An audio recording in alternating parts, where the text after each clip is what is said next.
Hello, everybody, and welcome to your favorite show each and every Monday night. We're talking about wrestling and racing, brought to you by Arden's Burger and Grill in Central South Carolina, Beef and Rib in Westminster, South Carolina. Also, we want to thank Pepsi Cola, Sitting Pretty Dog Grooming, Upstate Physical Therapy, Clemson Wine Bar, and of course, the Point RV at Hartwell Lake. Well, it's a premium live main event weekend, and we know when that happens, you got to hear from the man who knows his stuff. We're talking about none other than Ref Brandon. How's it going, Ref? Absolutely fantastic. Every day is a good day, Jay. Amen. It's always a good day to have a good day. Exactly, and of course, for those of you that know me and Ref, we are huge fans of football, and this weekend, Ref, we're going to be checking some Furman football on a Saturday night. Oh yeah, I'm looking forward to it. All right. All right. Well, Ref, we led off with a little WWE news, but we gotta remember that there was NASCAR this weekend, live from the state of South Carolina at Darlington, and we've got our 16 playoff guys, and I'm going to run through these, Brandon, and we'll get your thoughts as soon as I go through the 16 of who you think is going to be eliminated in the first round. Of course, we got Kyle Larson is first. Christopher Bell is second. Tyler Reddick is third. Didn't Reddick also win the season, though, right? He won the actual seasonal amount? He won the regular season titles. He'll get extra points come playoffs Sunday. Yep. And then William Byron was in fourth. Ryan Blaney was in fifth, and he made a quick exit in that race along with Martin Truex Jr. Denny Hamlin finished is sixth. Chase Elliott is seventh. Brad Keselowski is eighth. Joey Logano is ninth. Austin Cindric is 10th. Daniel Suarez is 11th. Alex Bowman is 12th. Chase Briscoe got in, finished pretty high, and came in 13th. 14th, Harrison Burton, because of his one win, climbed 20 positions to get into the playoffs. So that's crazy. A lot of guys were ahead of him, but you know that one win is all it takes. Ty Gibbs, 15th, and Martin Truex Jr., who I aforementioned with Ryan Blaney, exited real early in the race, finished 16th as far as playoff positions, not in the race. Ref, tell me a little bit about what you think of this group, and then who you think is going to be the first four out.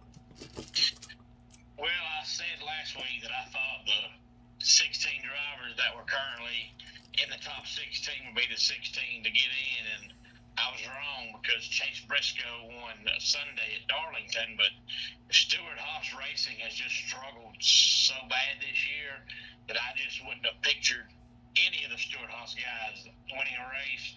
But 14 drivers got in with the win, and then Ty Gibbs and Martin Truex Jr. were the two that got in based on how many points they got during the regular season. It says Austin Dillon's win didn't count, but my man Kyle Busch ran like absolute doo-doo sandwich the first 22 races, and then the last four races he's ran really good, including second place last 2 weeks. So if he could have had a little bit better first 10 races, he would have been one of the ones that got in based on just points. But he's trying to win a race to be the first ever driver to win at least one race 20 straight years, and for a long time I didn't see it happening, but since he's finished second place the last 2 weeks, he may sneak out a win sometime this year. We didn't see near as many Darlington stripes in the race on Sunday that you normally see at Darlington, but if I had to make a prediction, I'll say the first four out are going to be Austin Cindric, Ty Gibbs, Harrison Burton, and Martin Truex Jr. I would almost agree with you completely on that. I got Truex Jr., Harrison Burton, Chase Briscoe, and Alex Bowman. That's my four. I think Bowman's going to have to go going to be one of the ones that's going to make it down to the Final Four. Yeah, I don't have Bowman there, but then again, I between him and Daniel Suarez was where I was kind of not sure which one of the two I was going to have out in the first round. Of course, even the guy in first place could get kicked out of the first round if he has 2 bad weeks. So, a lot of different things that we could see with NASCAR this week, and we'll be keeping an eye on that each and every week. And like Brandon said, Tyler Reddick was your regular season champion, and he's the guy I'm picking to win it all, Ref. I think Tyler Reddick is going to take it all. He's been, in my mind, the most consistent. I think Larson might have had the most wins through the year, but of course, out of top 5, Tyler Reddick took that.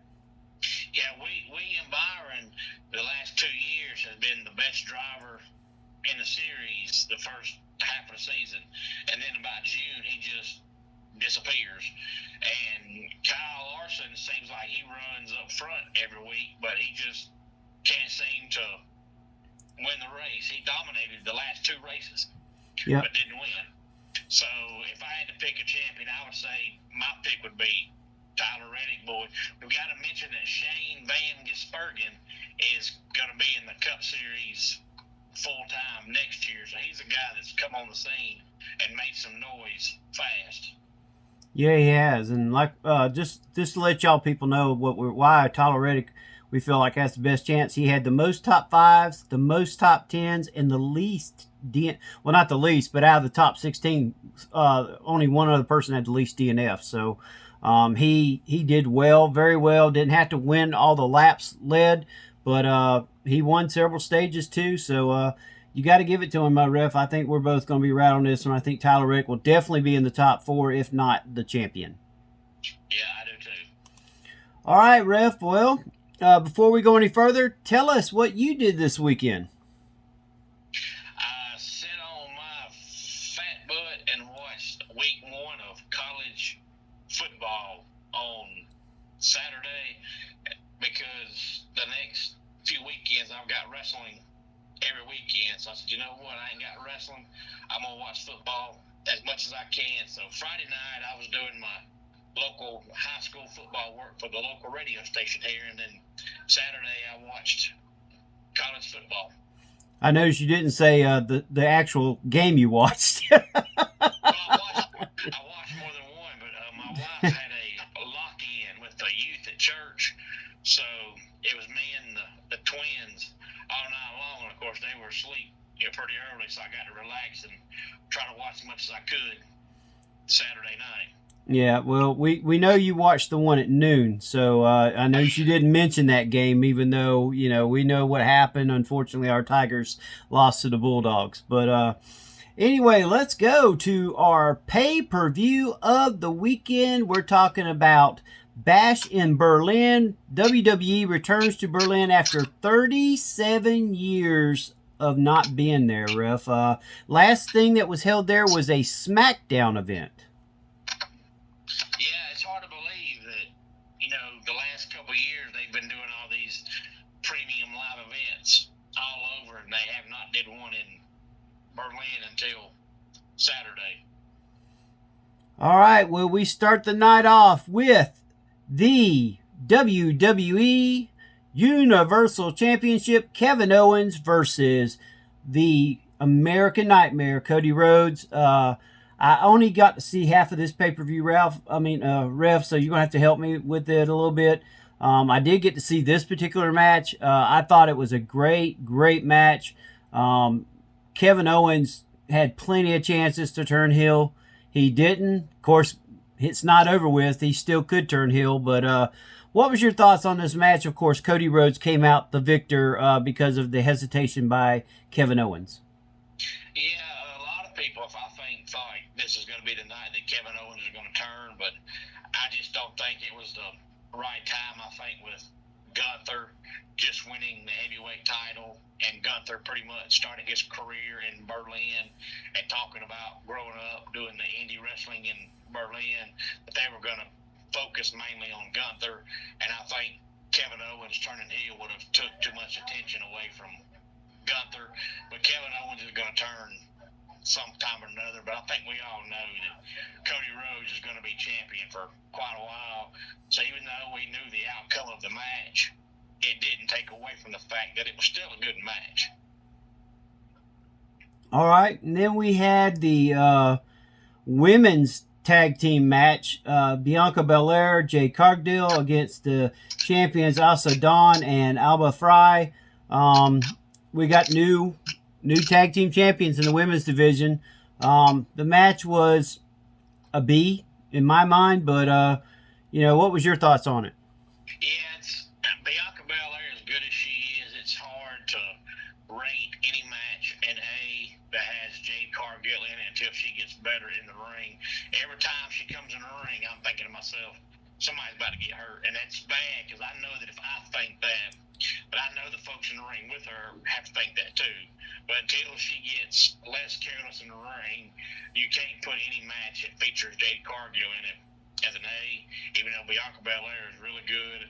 But I wish they would take those women's tag team belts more seriously or just do away with them, because even the hardcore wrestling fans, the most hardcore fans, probably couldn't tell you the last 5 women's tag team champions. So the belts they're pointless, they're useless. I think this is just my observation. I think these titles are put on Belair and Cargill because they're building up something that's going to lead to them fighting each other at WrestleMania. And they've got to keep the world titles that are out there now on different girls away from them two for a while. A, to give other ladies a chance to hold those titles, and B, to build up for them, either one of them becoming the champion, or do you see where I'm going with this? Or a revenge match between the two for losing the tag titles. I don't see them losing the tag titles again for a good while. I think this is going to get them all the way to Royal Rumble or even the Elimination Chamber. Then I could see them losing the titles and then start a storyline where they're going to fight each other at WrestleMania, because they are the two biggest and baddest of the women's division. No slight against our queen, but I think between the two of them, I think that would be a good WrestleMania match. By them, Cargill should be good to go, and also this would give a chance for to build up a storyline where they sometimes miss each other and sometimes hit each other, and they still stay a tag team. And you know where I'm going with this? Yeah, I personally think they had every intention of already breaking up Bianca and Jade. I think that's the reason why they gave Isla Dawn and Alba Fire the tag team belts, was to break up Bianca and Jade. But I think they've seen from Jade, what I've seen from Jade, and realized that if she wrestles Bianca right now one-on-one, somebody's going to get hurt. So they've got them in a tag team, so Jade is doing less. And I think when they feel like Jade is ready, they'll split them up. All right. Now we go to CM Punk versus Drew McIntyre.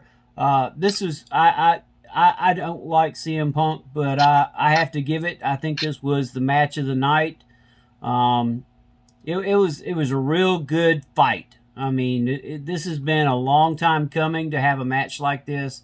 Nothing against their previous match at SummerSlam, but this match really had more substance, and it took CM Punk, putting 3 go-to-sleep finishers on McIntyre to get the win. So, and then, of course, he made a statement. Gunther, I'm coming after your world title if you make it out of the match with Orton. So, what's your thoughts on this? Well, the match was good because Drew McIntyre was in it. because Drew McIntyre's the man. I'll never give CM Punk credit for anything, but Drew McIntyre is awesome. But it was a good match, and these guys have a phenomenal feud, and they work good together.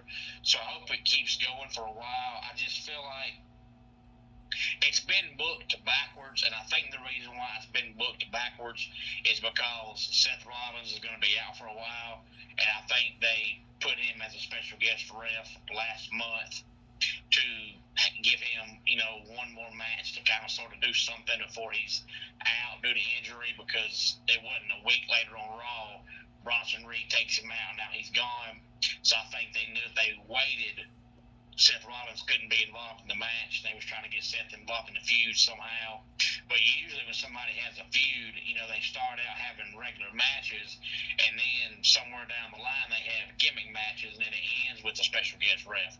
They started their feud with a special guest ref. So it's going backwards as far as the booking goes, but it's still a great feud.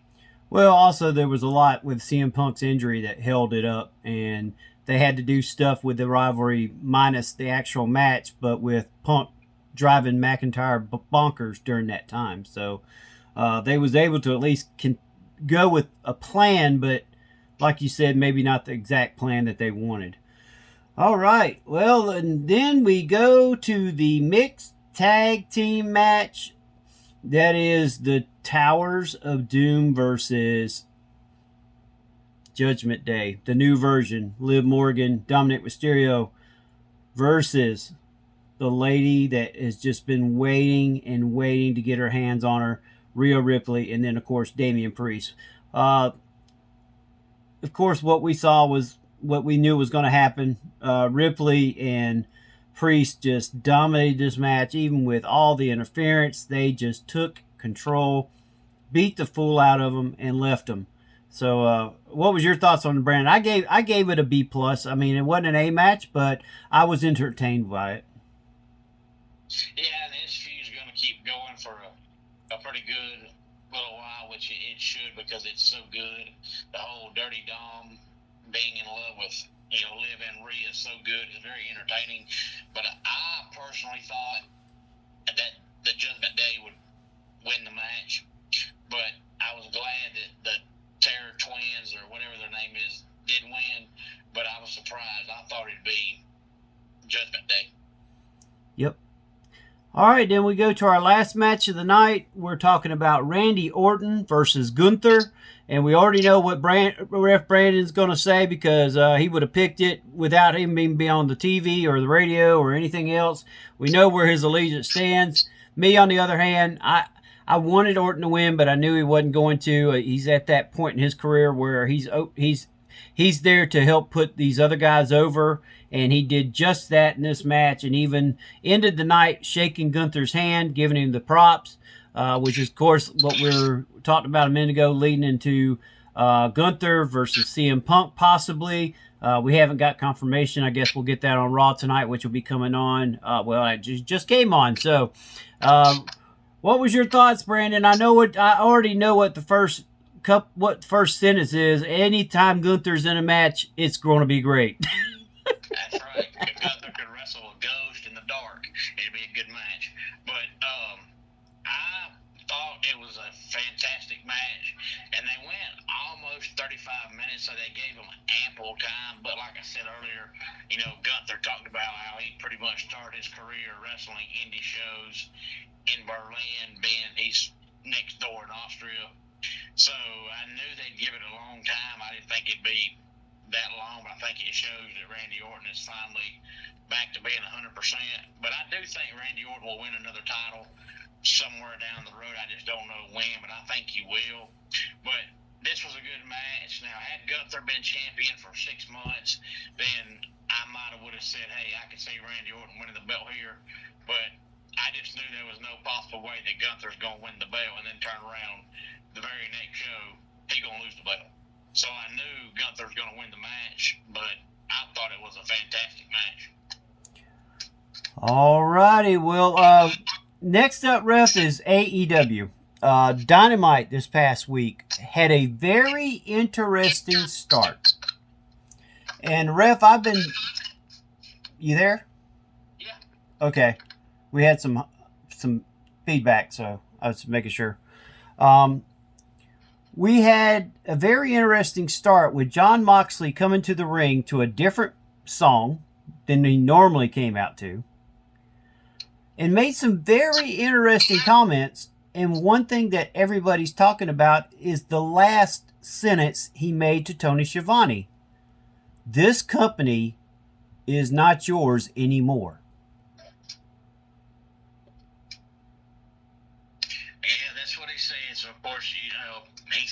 that, and people automatically start thinking, all kinds of different things. But it may have just been something he was saying to throw somebody off base, make you think something, and it may have actually been something he said, for a reason.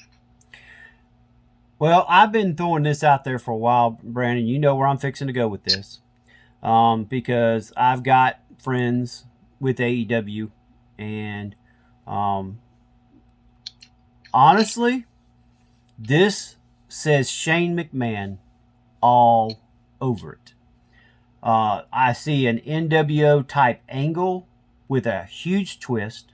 I don't see it coming in like they are now. Unlike the NWO, the first thing that Mox said is, "I want Darby Allin." Out of nowhere, Darby Allin. Mox and Darby Allin have never had, that I know of, a match against each other.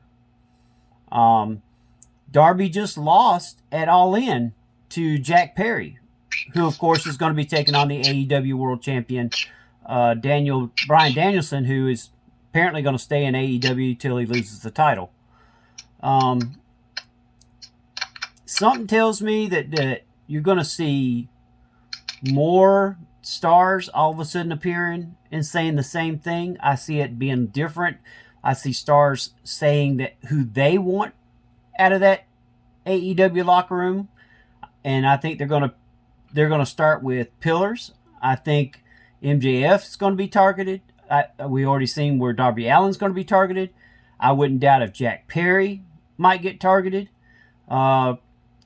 It's just really, really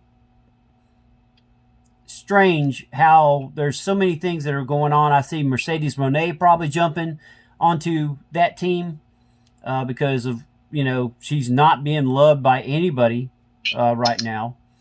So it would make sense for her to go on the bad side.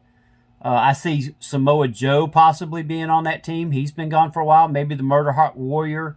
I see what's the other gentleman that used to be on there all the time? The big guy. Arn Anderson was his manager for a while. You know who I'm talking about, though. Warlord or Warlow. Oh, Wardlow? Yeah, Wardlow. I think Wardlow could be. I see Adam Cole could be a part of it. There's just a lot of different things. I think he's going to break off from the Blackpool Combat Club. I think Pac's going to be their new member, minus Moxley. What's your thoughts? I know, like you just said, everybody's going to jump to conclusions, but what could you see coming out of this? They could, go a million different ways, but, you could be bringing, Shane in, and it could be somebody actually coming in that Tony Khan is bringing in to let them start booking instead of Tony Khan, running everything that's not Shane McMahon. And it could actually be the actual NWA coming in, and they're going to have AEW versus the NWA thing since, WWE is now working with, TNA so much. Maybe Tony Khan is working with the actual, NWA. It could be a number of different things, but of course, with all the Shane McMahon rumors going around, he says something like that, and people are automatically going to insinuate that. But, the Shane thing could be more of a surprise, and when you say something like that, people expect it, so it's not much as a surprise because now you're looking forward to it. Now you're expecting it. Yeah. But to be honest with you, the NWA has so much good talent that if they started an actual feud that had NWA versus AEW, it wouldn't be a bad thing. Yeah, and I've heard things that, CMLL is also someone that could be a part of it, or even AAA or New Japan. All of them work with AEW as far as the Forbidden Door and other type things. Matter of fact, they've changed. They've got a pay-per-view that's going to be like the Forbidden Door, but it's going to be, of course, overseas in Japan. So that could be leading up to it. We know Shane is in Japan. Shane has a company in Japan. So there's a lot of different things that are just kind of pointing to certain things. We know that Bobby Lashley and MVP and Shelton Benjamin are possible rumored people. I know Lashley was actually at in London that weekend, though he did not appear on the card. And for what I understand, he was not backstage. He was in London. So, there's a lot of speculation, a lot of things that could tell you that, could get a group of former WWE stars. And the reason why they say this company is not yours anymore is they're here to, bring back the entertainment. You can see Jericho crossing over. You know what I'm saying? I see a lot of different interesting changes and angles that it could go with. Yeah, it could go a lot of different ways, and if they book it right, which would have to be Tony Khan can't book it, but they book it right, it could be, it could be very very entertaining, especially with all the different TV shows that they have that have plenty of time to book it and book it properly, and give each wrestler and give each feud very ample time. I agree. And also AEW has it's not been made public yet, but we've already started seeing a lot of AEW programming showing up on Max, which is owned by, of course, Discovery and Warner Brothers. So they haven't made it public, Ref, but I mean, if it wasn't going to happen, you wouldn't be seeing everything that's showing up on the Max app, and also the different things that they're doing with AEW. They wouldn't just continuously start with that. So anyway, we just want to thank everybody for joining us. This has been the Rasslin and Racin podcast. We appreciate Riff Brandon. We lost signal with him, so we appreciate him and what he brought this week. And we want to thank our sponsors, Arden's Burger and Grill in Central South Carolina, Beef and Rib in Westminster, South Carolina, Sitting Pretty Dog Grooming. We want to thank Felicia and her group over there. We also want to thank our the Point RV at Hartwell Lake. We want to thank them, and we want to thank Upstate Physical Therapy. Thanks for joining us.